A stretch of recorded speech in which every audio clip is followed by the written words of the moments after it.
komunikasi yang lebih baik, dan tentu implementasi program yang lebih baik juga secara menyeluruh untuk tim nasional. Dan Coach Sintayong sudah menerima ya surat menyuratnya. Nanti tentu ada proses yang berikutnya mengenai hubungan kita yang sudah berakhir.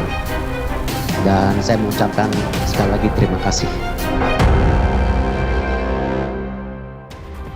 Terima kasih Anda masih bersama kami di Kompas Petang. Saya Cynthia Rompas. Saudara pemain timnas Jay Itzes berkomentar atas pencopotan Sintayong sebagai pelatih timnas. Melalui akun Instagramnya, Jay Itzes menyampaikan kata-kata perpisahan kepada Sintayong beberapa saat setelah Erick Thohir mengumumkan pencopotan STY.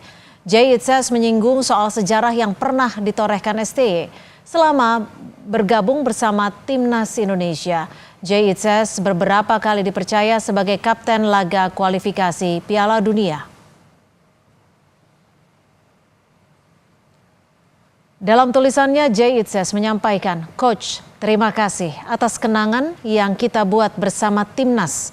Kita menulis sejarah bersama dan saya menghargai setiap momen yang kita lewati. Meski ini dunia yang keras, saya percaya federasi akan selalu mengambil keputusan berdasarkan apa yang terbaik untuk negara. Mari kita semua bersatu dan berjuang untuk mimpi kita. Kita Garuda."